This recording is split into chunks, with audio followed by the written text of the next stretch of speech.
And welcome back, my beautiful air acolytes, to Breaking Wind, a Last Avatar podcast. I am, of course, your hostess with the mostest, Jason Roy Gaston, and the man to my side, the brother I never wanted, VHS Jace. Good evening, afternoon, or morning, whatever it is in that country down there they want us to believe actually exists, It but we is all know it early doesn't because the afternoon. Earth is flat. Well, it is early afternoon, but I'm feeling I think we're both feeling very in focus today and very Yes. keen to talk about these Yes, episodes. our friend Joe Dove turned me on to a piece of software that is going to keep my camera from getting blurry. And Mm. now it's in 3D. No, And it's I'm not. now back in high definition, much to the chagrin of most of the audience. That's okay because our flaws are what make us beautiful. And speaking of beautiful, we've got two beautiful episodes to look at today. So let's get started with episode 17 of season 1, The Northern Air Temple. And so I don't know if you've noticed, but there is now a pattern that we're going to be visiting air temples in the series periodically and to see what has become of them in the last 100 years. And this is the Northern Air Temple because, of course, they are heading north because we have to have accuracy in our geography right now. So, where are we? First of all, we are listening to Airbender stories from a Mm. traveling storyteller because, as a theater major, I know that in the old days there was no TV, there was no radio. There were just storytellers and play groups that would go around telling stories to people, and that would be their big entertainment. So I was actually really happy to see this right here. But they are telling stories of airwalkers. And of course, Mm. Aang and Sokka and Katara are listening, and they're thinking, well, this is bringing Aang comfort hearing stories from 100 years ago. And the storyteller says, 100 years ago? My grandfather saw those airwalkers last week. That gives our boy some hope that Mm. maybe he is not the last airbender. And knowing that they are close to the Northern Air Temple, um, as we say here in Texas, Aang lights a shuck to that Can air I temple. just can I just say before we move on, that scene with the guy telling the story, was it me? Was it a bit of embellishment or a bit of twisting of the story? Very media-like, I thought. Very current media-like, the way he was telling the story. Well, Um, you got to embellish your stories just a little bit when they're based on true stories. Otherwise, well, you get Patch Adams, which actually Patch Adams was embellished quite a lot. Okay, that was a bad example. You get I don't know, you get Good Night and Good Luck, which is a great movie but not yeah, embellished and very very yeah, much dull if you're not into that kind of thing. I am into yeah. early Well, and television, so also that's one of my shout out to favorite movies. Momo. Shout out to Momo on that scene for just sliding in and picking up the money off the ground that he had dropped and put it back in, convincing him to Such a scamp. You just sly. love the Yeah, guy. very He's naughty. sly. So they make their way to the Northern Air Temple, and of course, Sokka and Katara are excited because in the distance they see people flying around, and they're like, "Aang, look, you're not the last Airbender." And Aang's all like, Yeah, "I'm the last Airbender. Those aren't Airbenders. Those are just gliders." yeah. Yeah, so he's Early emo Aang in this episode. understandably upset because whenever you are the last of your kind and you get your hopes up that maybe you're not, and then you get to where you may not be the last of your kind, only to find out that you are indeed the last of your kind, his attitude is understandable. And True. that is something that I like about this episode is that the writers, especially in this first season, had a tendency of turning Aang into a brat if things didn't go his way.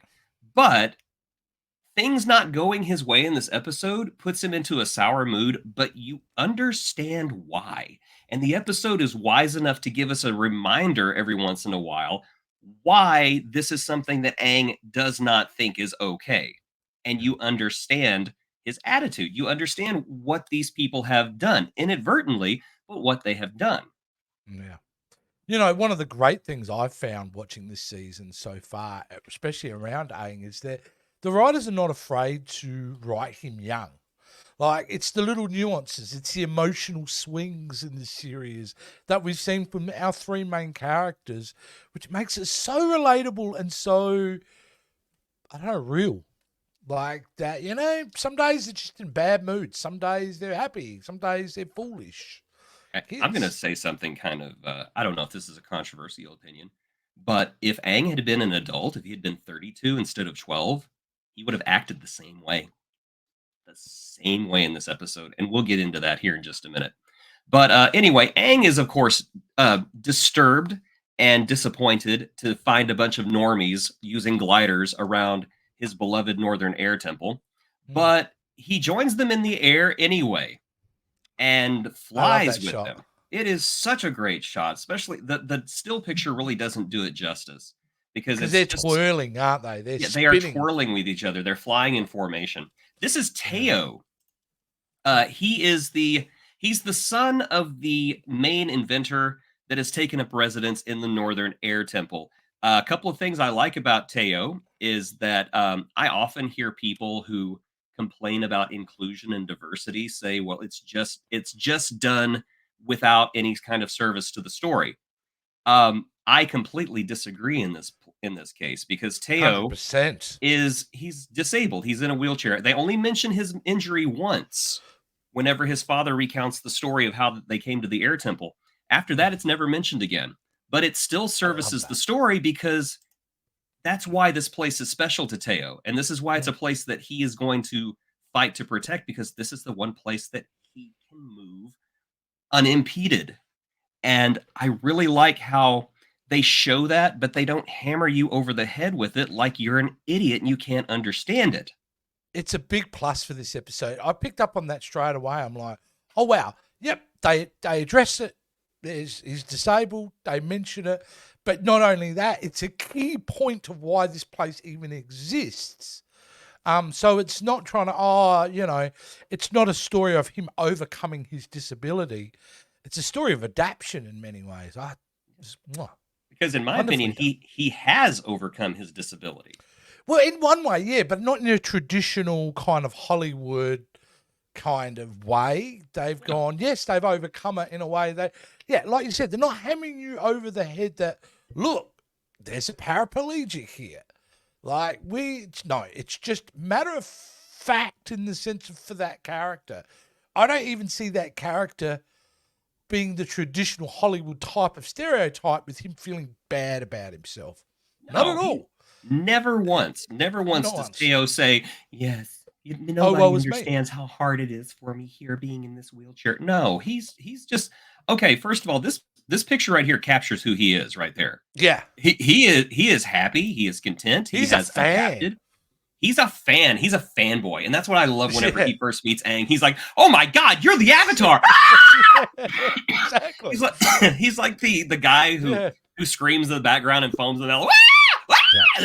Yeah, I just Yeah. love that. Yeah. So they take Aang inside the temple, and this is where I think the true genius of this episode really takes heart because Aang goes through all of these buildings that were part of the Northern Air Temple, and he is not angry. He's not super upset.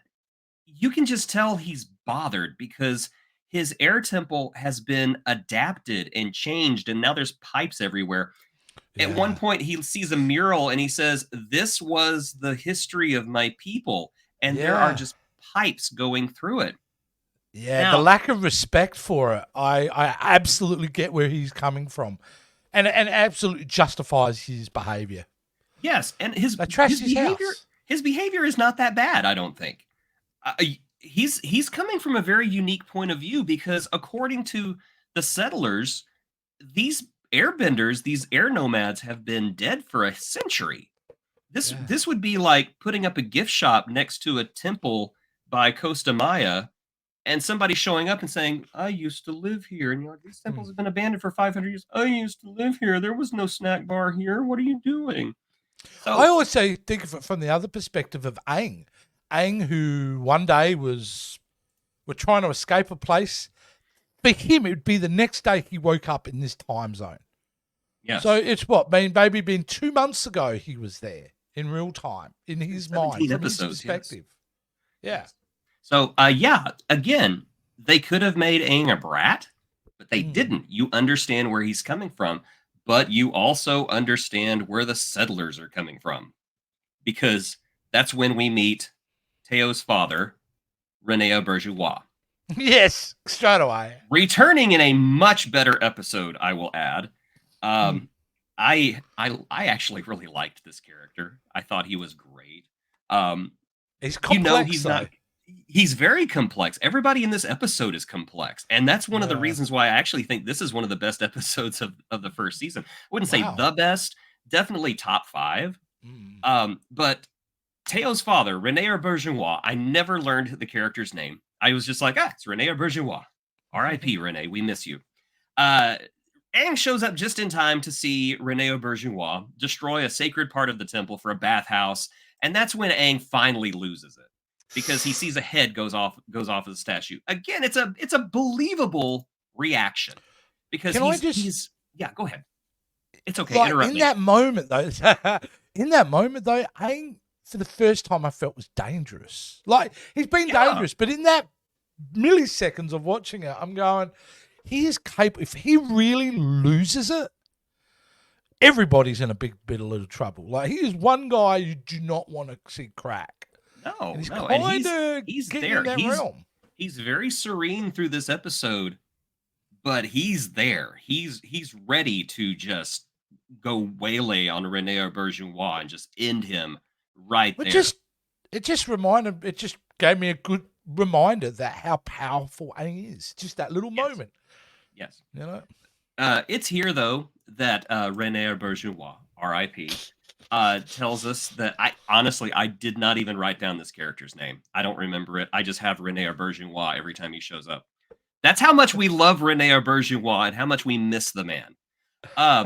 He reveals to Aang that they're refugees. And whenever I heard refugees, I was like, Fire Nation. And he goes, no, it's a flood. I'm like, oh, really? A flood? Interesting choice. But you know what? The Fire Nation isn't responsible for everything, I guess. So they're refugees from a flood. They found the abandoned air temple and decided to move in and make improvements and invent things as they saw fit. Aang is against the idea of progress, but instead of them just butting heads and saying, hey, we just hate each other, Teo decides to offer a what do you call it, an olive branch, and says, hey, listen, I got something that you may like. So he takes Aang to the keep, just like we saw in the first Air Temple episode. Yeah. And he says, we've never been able to open this door because we all know the key is airbending. Maybe you can open it, and there's a piece of the temple that hasn't been opened. And Aang, poor Aang, says, no, I'm going to leave it closed. That way it stays the way it is. And I thought, wow, that's a really grown-up thing to say. That's so mature. It is. Totally wrong, but very mature decision of him.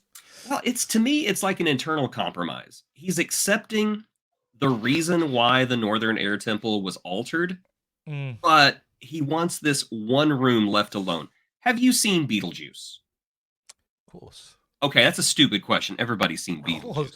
In fact, Lydia, just don't say it anymore. Don't say that name again. You've already said it twice. Anyway, the B word. Whenever Lydia's mother is going through the house and she's doing all of her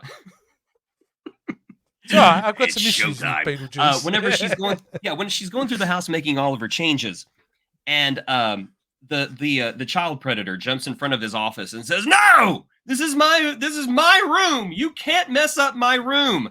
I got serious. I can't say BJ. That's a completely wrong thing to say. I got serious insect breakfast drink vibes from Aang saying, "This is my room. Don't go into my room. This is my room." So yeah, that's just him. He's just, this is my room. Stay out of my room. Why did he change his mind? I'm getting to that. Oh, sorry, I jumped ahead. Patience, grasshopper. Patience. Sorry. Wonderful scene coming up. Because we got the team kind of splits up, not in a bad way. But Sokka, the genius of the group, I don't care what anybody says. I love that. He goes with Rene Auberjois, and Rene Auberjois shows him a room that is full of natural gas. It's not the bathroom. It's just a Yeah. room that he said I came down here one time with a torch and almost blew my eyebrows off, which, explains a lot. Oh, I thought it's just that new trendy fade thing. Not quite. But he shows Sokka this room and says, "Hey, the natural gas is escaping, but we can't see it and we can't smell it, and we got to figure out where it's leaking from. Otherwise, it could explode." I love how he said it. We Yes, can't see it, we can't hear it, we can't smell it, we can't taste it. yes, it's Yeah, like we've got to food from figure out the Arby's. source. Loved it. Right here, I love the lighting in this scene. It is so Mm. wonderful. It just looks great. Mm. While this is going on, they take Katara gliding. And I love this scene because I don't know. Braver woman than me. Wouldn't get me on that thing. But this is what I like about it, though. It's Aang has experienced waterbending. And here we see Katara experiencing the closest thing to airbending she's ever going to. Oh, She yeah. loves it. Yeah.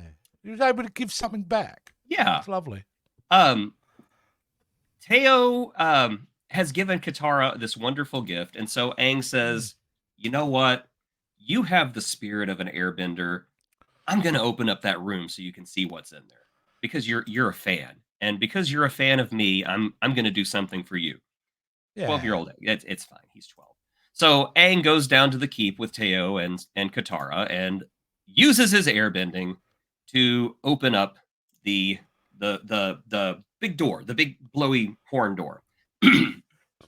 While he's doing that, we have a lot of back and forths here, which I love because it's almost like attention deficit, but at the same time, you're just like, oh, what's going on here? What's going on here? What's going on here? Yeah, What's going it on does here? cut back and forth quite a Yeah. bit. Yeah. While this is going on, Sokka and Rene Auberjonois accidentally figure out how to detect the escaping gas. They're going to throw some rotten eggs into the room, and the smell of rotten eggs will tell them where the gas is escaping from, which is actually how it's done nowadays. The smell that Wow. you smell from natural gas in your house is artificial. Otherwise, you wouldn't be able to smell it. So that's why they do that, so you can tell, oh no, there's a gas leak. We cut back, and Aang has opened up the door, and inside he finds priceless relics of airbending, which makes him happy beyond measure. I'm just kidding. He End finds of a bunch episode. of firebending. Wow, A bunch of Fire Jason. Nation stuff. Had no idea. Did not see it coming. My God, what a game changer in the episode. This moment. Yes, I agree. I was like, oh no, Rene Auberjonois is a founder. He's behind the scenes and he's working for the Fire Nation. And he's like, yes, I'm working for the Fire Nation, but you don't understand. They were going to burn down the whole temple right after we arrived, and the only way I could convince them not to do that was to supply them weapons. I get it. I do too. I do too. I think there's a lot of they source a lot from World War II, stories of World War II. And this is a very normal story that happens to people, civilians caught up in war type scenarios. You either do this or you're and your families. But you know what? Rene Auberjonois, Nana Visitor, still thinks you're a collaborator. We're doing lots of Star Trek deep cuts today, but that's okay. One of these days, I hope and pray that we can do this format with gargoyles. Because there are so many Star Trek cameos on that show. Dude, never seen gargoyles. Guess what we're doing? Gargoyles. Guess what we're doing? You're actually filling in all the shows that I missed over the last 20 years because of kids and other interests. I'm now getting a chance to get back in. It's amazing. Warriors by day, stone by night. My gosh. Now I'm wondering what we're going to call it. How are we going to turn gargoyles into a but big Dave part Filoni was involved in that as well. I feel like yes, he was. Dave Filoni. Yeah. I think Paul Denny was involved in it at one point. Yeah, so Greg Weissman. Oh my god. Greg Weissman, of course. Oh my god. See, now I can't even concentrate on this anymore. It's always been on the list to watch because everyone's been saying, "Where's the film? Where's the film?" So no. It lives better at being animated. No. But where's the animated film? Continue it.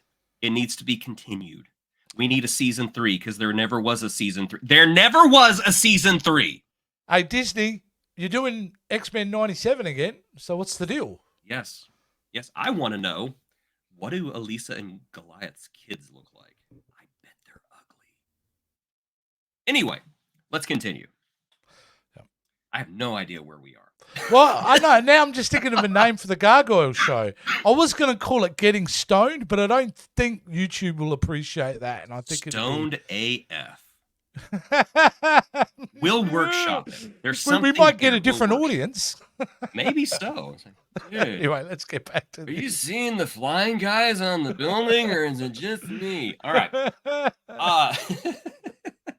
sorry. I'm excited. No. The Fire Nation dude shows up. One lone general, because it's just Rene Auberjonois. What's he going to do? Make tendrils out of his arms and like choke him to death with it? No, this is the wrong franchise. Yeah. He shows up and he's like, give us our weapons. And Aang pops up and says, you can't have the weapons because I'm upset and I'm the Avatar. Yeah, really he's good at kind of telling people he's the making Avatar. he's making a decision here for that entire community, though. Yeah. Oh, by the way, superhero landing. Well, superhero landing. It was a pretty good superhero. Superhero landing. Murder on the knees. They don't tell you that part. I'm just not convinced. I know the choice at the end was the right choice, but in that moment, it felt like he just took it upon himself to make that choice. I think it was kind of like blowing the head off that statue. He could take so much and then he couldn't take anymore. Yeah. I think the very idea that one of his summer homes, I guess, was being used by the Fire Nation was just too much. Too much. To make no more. Yeah. We have to stop this far, no farther. I think it's our air temples and we fall back. They assimilate entire worlds and we fall back. The line must be drawn here. I think it's also fair to say they're not just making weapons; they're making weapons of mass destruction. Yes, they are. Yes, they are. That's what he's literally designing. And we see some of those weapons at work here. Yeah. Because they have a very cool action sequence at the end of the episode where Aang and the settlers, including Teo back there, again, nobody says, "Are you sure you should do this because you're in a wheelchair?" Nobody says a word. They know he can do it. He almost outclassed Aang in the air. Yeah. He's a heck of a glider. The only reason why Aang outclassed him is because he's the Avatar, which, again, the kids at the Southern Air Temple said that he would do if he ever played against them. So, right. Absolutely. My big stupid cup. Did you see Saturday Night Live last night? The big stupid cup. Is that what they're calling it? The big stupid cup. Did they have a skit about everyone rushing in and grabbing these big stupid cups from Starbucks? I just want everybody to know the only reason why I have a big stupid cup is that my daughter got this for Christmas, and then she was like, "It's too big. I don't like it." And so I was like, yoink, let me have it then. I want to see what all the hype is about. You know what? No, you just wanted to look classy when you were walking the cats out in the park. If I wanted to look classy, I'd do this. Man, that works. Yes, it does. So anyway, a giant battle takes place between the settlers and the Fire Nation, who is coming to wreck stuff. We get just some cool stuff happening here, including the introduction of the Fire Nation tanks. What was that toy line about cars that would never? I remember. Yeah, I just call them never Weeble stop. Yeah. They just flip over and We had Weeble Wobbles, the little guys that would fall over and they couldn't. Yeah, these are Weeble Wobble tanks. But cool as F. Yeah, they were awesome, and I love their Achilles heel that they used water to maintain their balance. And Katara was like, "Water, I can wreck this stuff, yay!" And she does. I've actually got something to do now because before that moment, she's just riding Appa. Yeah, she was just riding Appa, giving them slime balloons. And of course, anytime that Katara and Aang team up with their bending is just absolutely amazing. Yeah. So I loved how they knocked out all those soldiers walking up there, though. Oh yeah, that was great. Caused an avalanche. Yes, nice. Yes. There was so much to this battle. I wish we could go over all of it, but we'd be here for 3 hours. Mhm. And I think that we said these episodes should only be like 30 minutes apiece, and we're already on 25 minutes Yeah, and because we've we've been only talking about got this one so much. It's okay. You know what? It's more of a guideline than a second rule. one was fine. We move on. Yeah, We're it's done. fine. Uh, anyway, that is when Sokka and Rene Auberjonois show up in their war balloon. I do have to point out at one point, Rene Auberjonois says, "Why aren't they firing at us?" And Sokka says, "It's because we have the Fire Nation logo. They're not going to shoot at us because they think we're on our side." Yeah, you just broke one of the Geneva Convention rules. You are not supposed to do that in wartime. So that No. makes Sokka and Rene Auberjonois war criminals at this point.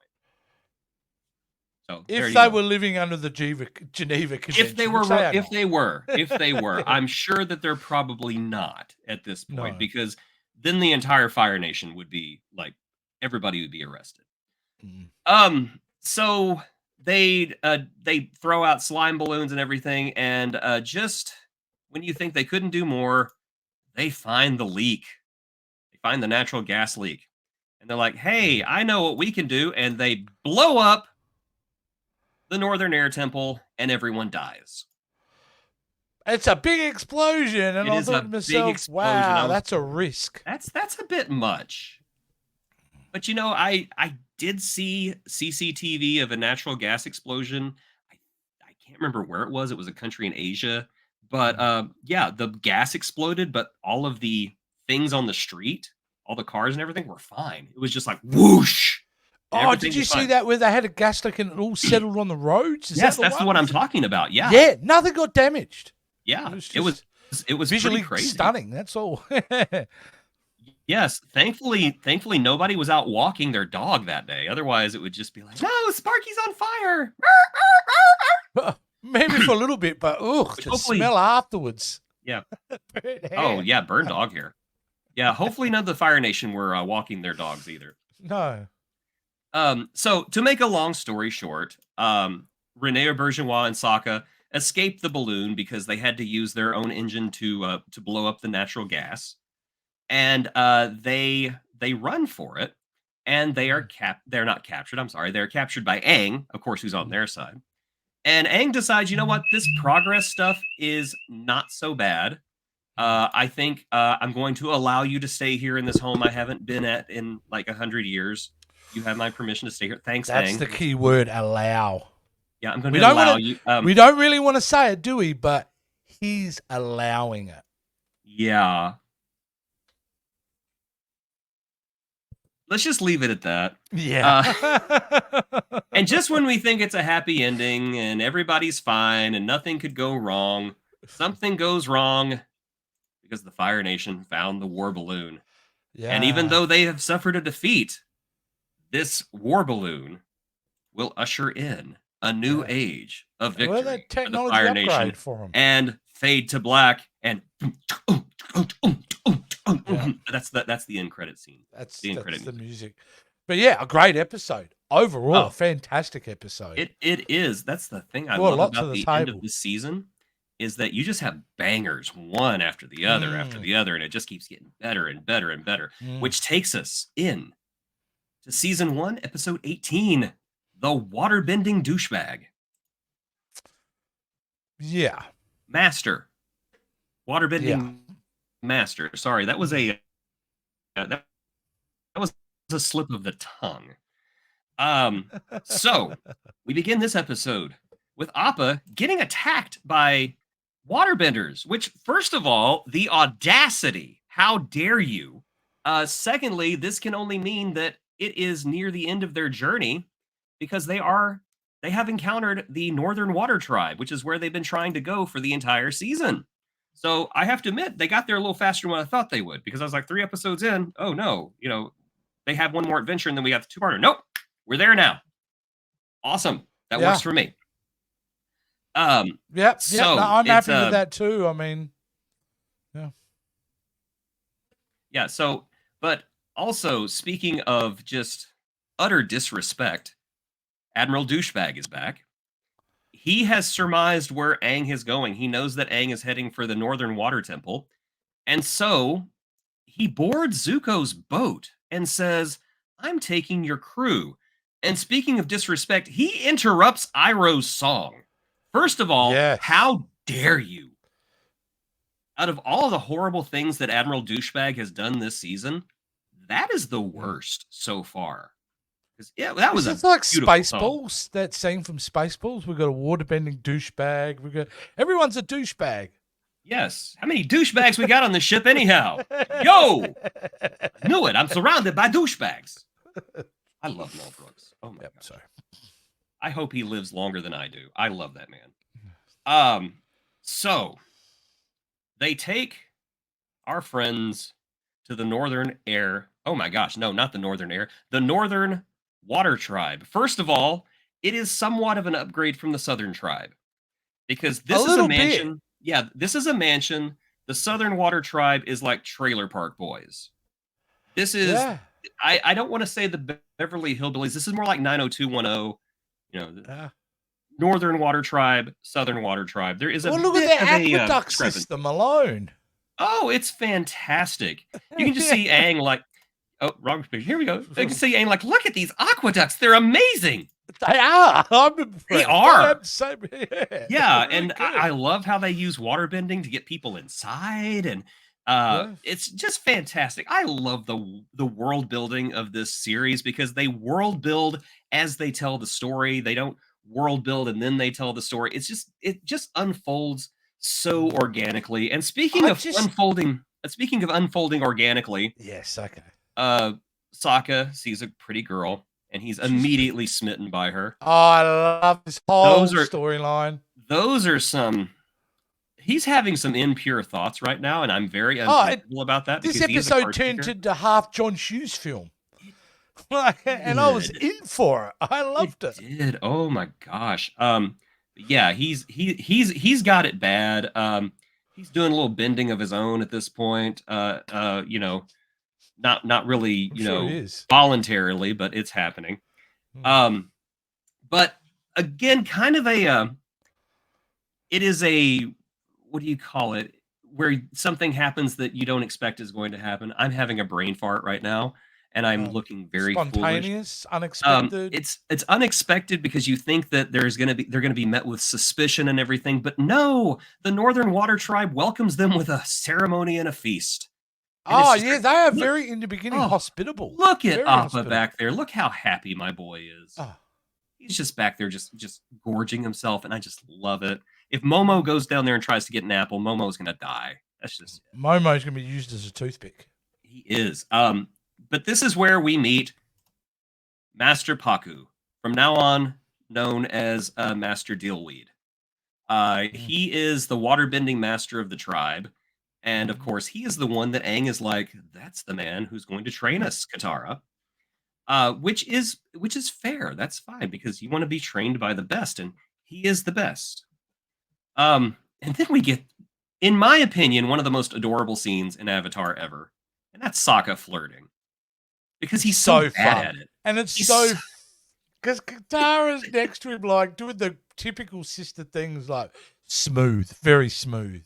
Yes, yeah. But I love it because Prince of what? Again, what is he? 15, 16 years old, of course. Yeah. Of course. He's been out on the oceans, going across that giant land, probably pretty lonely. So of course he's a pretty girl. Absolutely. Absolutely. And she's in. She's reciprocating. She's into it. She's just like, it's a weird kid. I'll play along. Yeah, it's a weird kid. He smells kind of bad, but yeah, you know. Yeah. Here, everybody's my cousin, so yeah, all right. I don't have a lot of options. Don't have a lot of options if I want my kids to have 10 fingers. But yeah, I just love this scene so much because it's goofy and it's silly, but it just seems so genuine. It's sweet. Yeah. Because you can just tell Sokka just is really, really into her.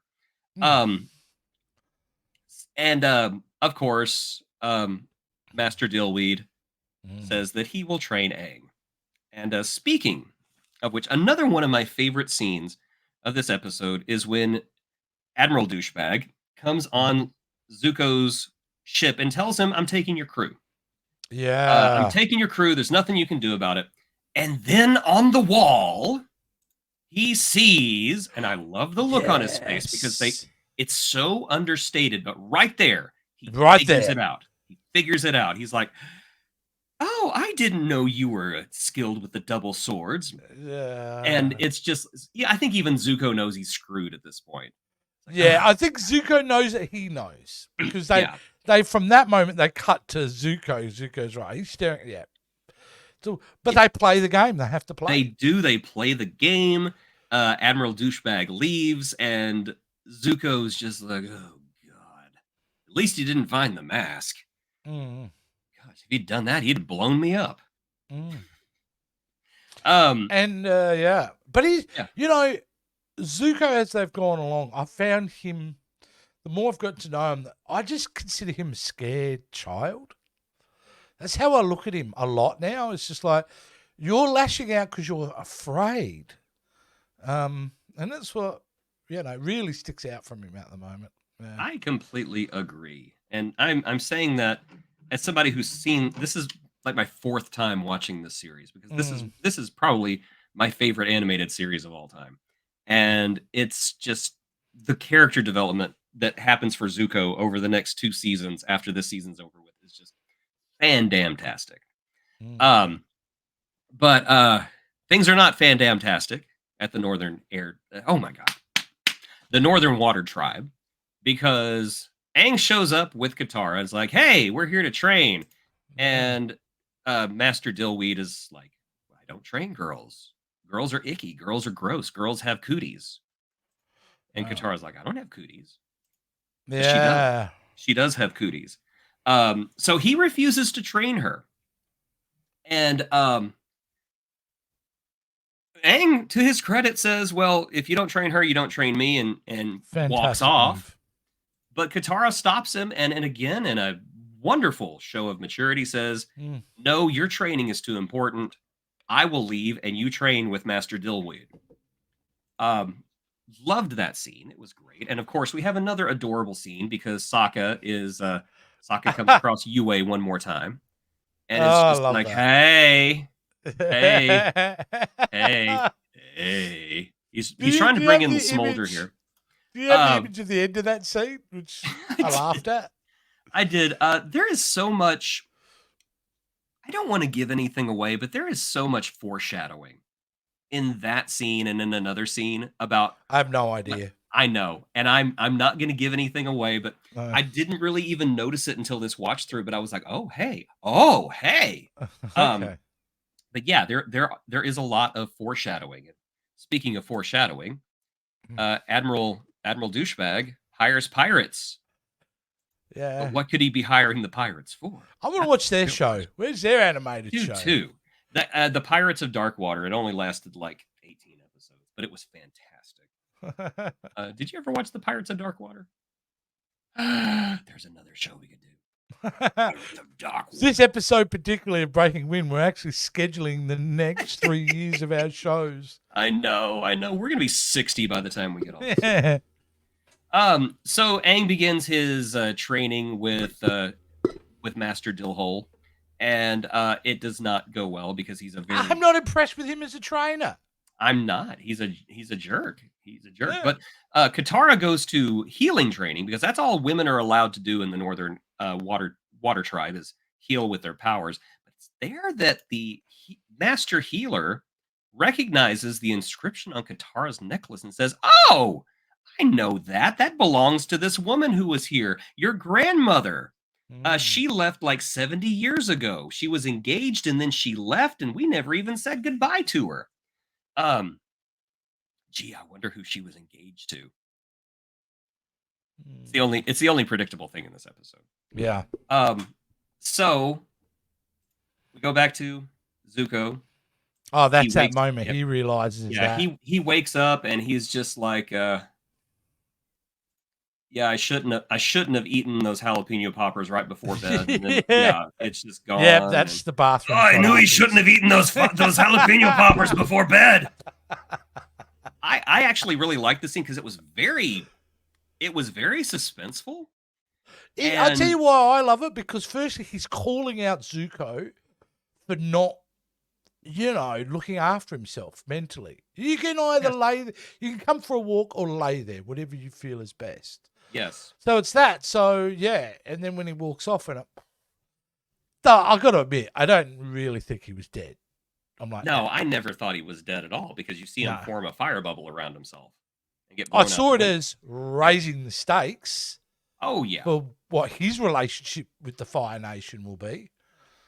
Yeah. I agree, and I also want to say, ending it with this right here, seeing Iroh just absolutely horrified at the explosion. Yeah. I will say again, this is one of those rare, wonderful, beautiful series that actually makes you care about the antagonist just as much of the protagonist. Because in any other series, Iroh and Zuko would just be the bad guys. Here they are living, breathing people. They care about each other. They care about things. They are not 1000% evil.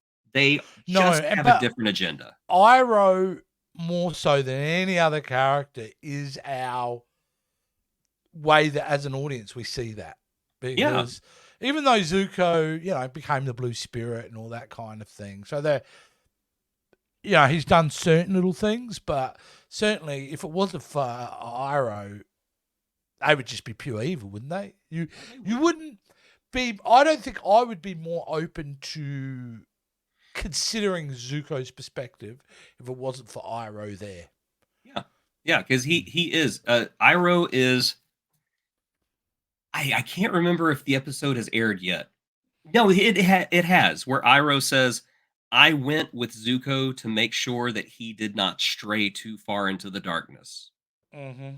And I just love that. And speaking of loving that, we got more of Suki and Sokka, which they're an absolutely adorable couple. Sokka gives. I'm sorry, I said Suki. Ooh, gosh, I jumped forward a season. Yue. Sokka gives Yue a little bit of foreshadowing there, and Can I just say, he's not a talented carver. he's not a talented carver. He's a brilliant young man, a wonderful tactician, but an artist he is not. Sokka meets Yue, gives her a little bear/fish, which it's the Avatar universe. It could be a bear fish or a fish bear. I don't know. Yeah, And it Yue probably says, "I'm sorry, this was a mistake. I have to go." Which again, just So I thought absolutely when you disrespectful. just said that, I'm like, are you just about to start into a Bobcat impression? Because you gave me that. I don't know. It felt just a I little just bit. wanted to give you this bear thing. I saw that man live one time. He is every bit as funny live as he is. Yeah. And that was like years ago. That was like I love his 30 years films. ago. He's a great director, guys. He's Check a out some of his films. fantastic director. Man of the Year. Mwah. Robin Williams gave one of his best performances in that movie. Anyway. Oh my god, I miss Robin Williams so much. Okay, now I'm sad. So Sokka gives Aang and Katara a great idea. He's like, "Okay, listen, Katara wants to learn waterbending. Aang, why don't you teach her what Master Dillweed is teaching you?" And they're like, "That's a great idea. Let's go do it out in the open where everybody can see us." And oh gosh, oh no, they are discovered by Master Dillweed, who says, "This is such a great disrespect to me. I am not going to train you anymore. Get out of my sight." Well, they have a council meeting, and they say, "Okay,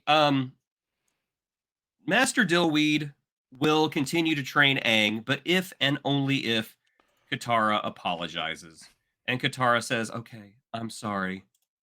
I'm sorry you suck so much. Come fight me, fool."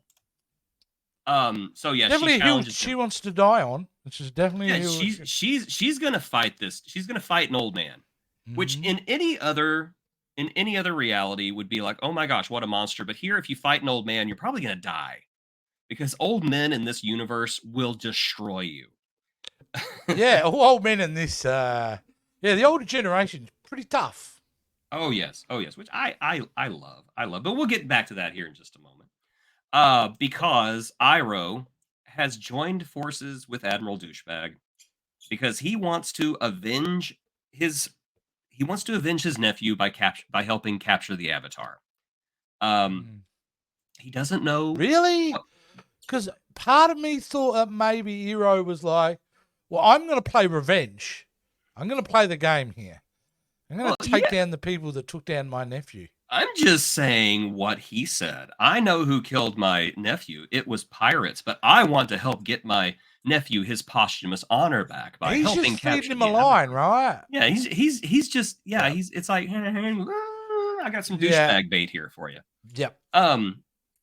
Again, just wonderful. I love Iroh so much. He is and always will be my favorite character on the show. Mm. But yeah, let's get ready to rumble because Katara is ready to whoop an old man's ass. Mm. And we get just a fantastic waterbending duel. And there are all kinds of Oh, it's amazing, spectacular. amazing.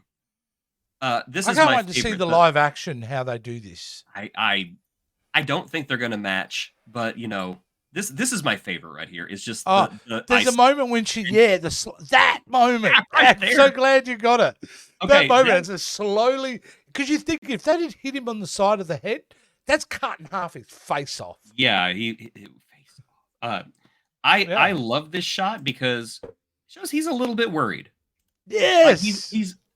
I'm okay. Spoiler alert: Katara does not win, and I'm actually glad she didn't win because I think if she had won, it would have been in a world of waterbenders and earthbenders and firebenders. It would have Well, as been the incels might say, Mary Sue. yeah, it would have been too much for a novice to beat a master. So Exactly. she is basically she puts up a great fight. She doesn't Oh, give does she up. what? Oh, she does Does not she give up. what, man? She Yeah. she gives it her all. And if she could have broken through that, she wasn't going to stop. Yeah. So And he he he knew that, and eventually she was never going to quit.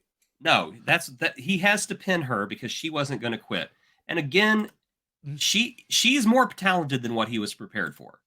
So he Mm. had to up his game. But as he's walking away, being all smarmy and like, I know that girl, ha ha ha ha, he finds her necklace and he's like, whoa, where did you get this? This belonged to the love of my life. Ta-da! Yeah, I knew it. I knew it. It's okay. It's Ta-da! okay. Yeah, I wasn't super impressed with that part of the story. 'Cause like Yeah, you, I'm just like, okay, let's play this out. yeah, it's Um, the whole a girl broke my heart a long time ago, and now I think girls are gross. Ew, icky. that's why I'm so angry all the It is time. Nah. yes, yeah, it's just come on, dude. Come on. The whole episode is just fantastic. And then we have that one itty bitty conceit at the end, but it's so it's He it's the it's the sand in an oyster that makes a pearl, I guess. It's just that one flaw. Yeah. Well, Still a my great problem with him is the fact that he's so unlikable. And it's so unusual for the most of the other masters that we've come through. Not all of them nice guys, but we get a bit more into them. Like we get a bit of understanding who they are and what they're doing. Here I just don't. I just don't yeah. with this guy. He's just I mean, he's evil. You Yeah, well, know? they try at one point. They're like, "Yes, she was betrothed to you, but she didn't love you, and she Mm. left because of stupid ancient rules, like the stupid ancient rules that's keeping you from learning waterbending." Yeah. Yeah, Shut up! basically. We're Oh my done. god! I just feel like Avatar doesn't hit us over the head with things. So whenever it does, it's disappointing. Yeah, but that's because when you have such a high standard with everything else, the moment it lowers to a standard that we would probably tolerate in a just middle of the run show, we will not tolerate it with this No, because no, they you should set such do high standards. better, Avatar. All right. So anyway, take the next scene for example. Uh, Iroh is walking through the fire through Admiral Douchebag's firebending ship, and he stops to talk to a soldier. They don't over explain anything. He just says, You're in danger of being discovered. You need to be more careful." He doesn't say, "Yes, I'm so glad that you escaped that explosion and managed to get on the ship and disguised yourself as a soldier. And now you were waiting to turn on Admiral Douchebag as soon as." He doesn't explain it. They allow the audience to be smart We enough to get it. we have It to is catch up in that moment. It's up yeah, to us. It's our responsibility to catch up, exactly. It is the which I like. complete opposite of this. And I think that's why I find that one scene so disappointing. Mm. But let's Why is it that now? It's just occurred to me the most moral and consistent character in this is a villain, Yeah. Iroh. Avatar takes place in a world that is colored in shades of gray. Well, that's true. But Yeah, at this point, nobody's what'd you completely say, the bad evil. guys? No one's completely evil except for I can't talk about her yet. Oh. Nobody's completely evil except for those of you at home who My, know, you know, and no okay, one's well, mind completely you, at good this stage, from my except for Appa. perspective, Fire Nation are the bad guys, right? From my perspective right now, what I've seen, they're painted to be the vanguard. I'm just saying it's very unique in a story to have the most morally centered person be part of the bad guy team. Oh yeah. Oh It's yeah. very It's one of cool. the reasons why I love this series. Mm. And here's another reason why I love this series is because Sokka and Yue are so friggin' cute. Yue, Oh, why it's are so we John letting Hughes. I know Yue, why are we letting this foreshadowing come between us? Yeah, Everybody at home's like, oh, and Jace is like, yeah. what? So yeah, I'm watching it thinking, oh wow, this is like 16 Candles or Pretty in Pink. You know, the whole thing. I know, just because I'm a lowly peasant, you don't want to be with me, and then yeah, you're actually little not watching a Chippewa. John Hughes film. You're actually watching a tragedy in progress. True. And if you know what's coming, you're watching it Oh, going, "Aww." oh well, Oh, he has his moment here. He has a moment. he does. He gets to lock lips with Yeah, he Yue, gets to and make out, have a bit of a make out he session with he the does a little bit princess. of lip bending right there. It's fine. Get a bit of lip Sokka's got to get bending. some Yeah, I every like now and that. again. Yep. So he locks lips with her. He professes his love, and she kisses him back, and then she's like, "I'm sorry, that was a mistake. I'm engaged." Thanks, Harlot. Yue. Thanks. Harlot. Ugh, how could you? Oh. Could you? So Well, yeah, cheating on your fiance is not cool. Don't care if it's arranged or not. Not cool. yeah. Just wait until next week. It's okay. Oh, yeah. But yes, we end with a Deep Space Nine call to arms moment. Admiral Douchebag has gathered a gigantic flotilla of firebending ships, and they are sailing to the Northern Water Tribe, and All they right. are going to mess stuff up.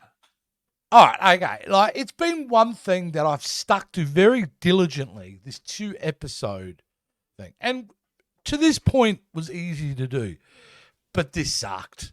Because I'm now going, I can't watch the last 2 episodes for another week. Nope, I can't. Well, now that we have recorded this show, you're free to watch them. I mean, I you am, can but I throw them like on to right keep after we're done.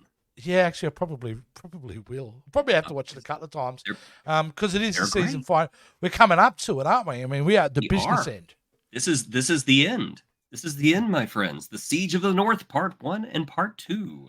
Mm. And then let's see. That's next week. The week after that, there has been a live action version I of the think I'm first losing season audio. I think I'm losing audio of with this bit. Avatar: The Last Airbender. La, la, la, la, It la, was la, la. I think directed I've lost by a audio. award-winning La, la, la, director who no, took the world by storm, no. and then that storm became a hurricane and wrecked everything. And this is widely considered to be the worst movie he's ever made. As a matter of fact, this movie is so bad. We talked about this a couple of days ago, and I'm going to hold you to it. We are actually going to record our live reactions to it in a commentary track.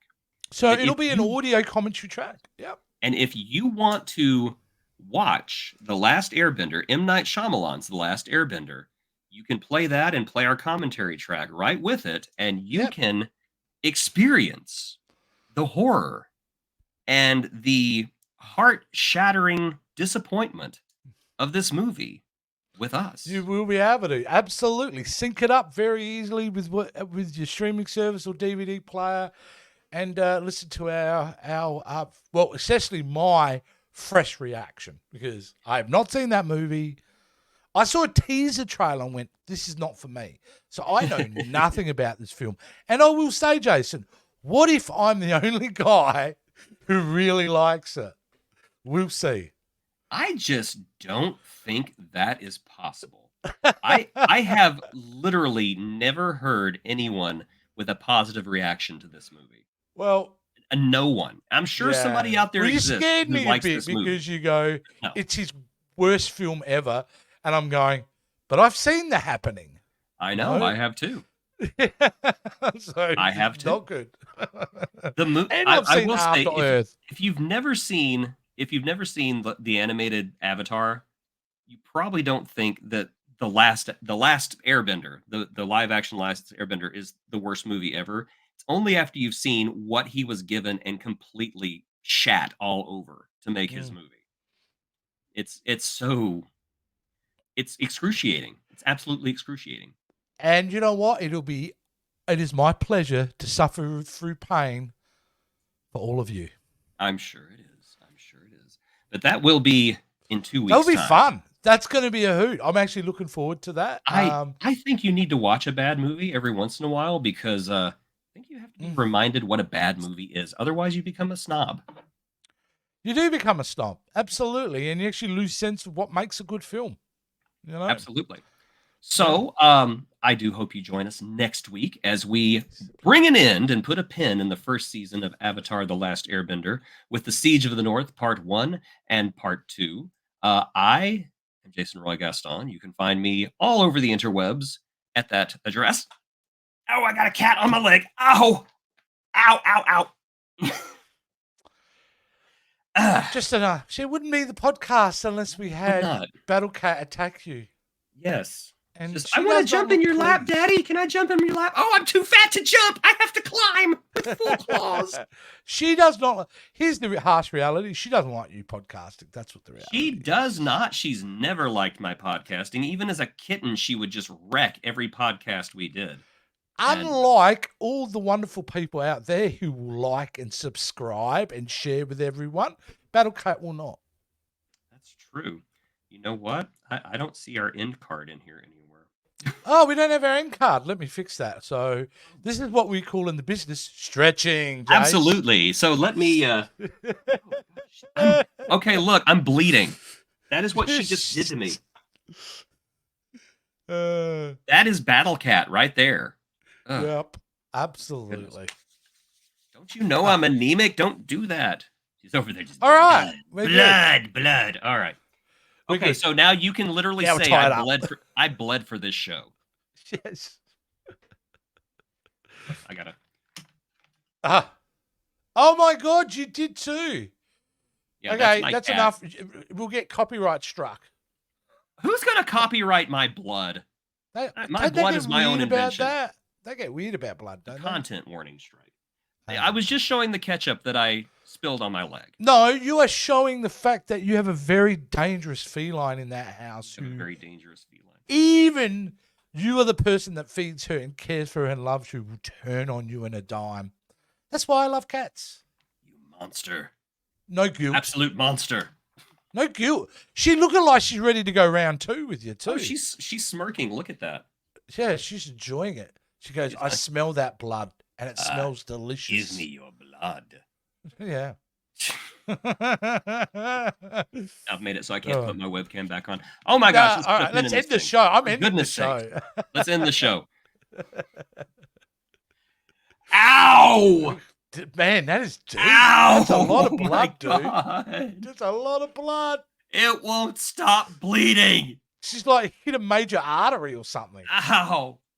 And you know what? It's still less painful than The Last Airbender.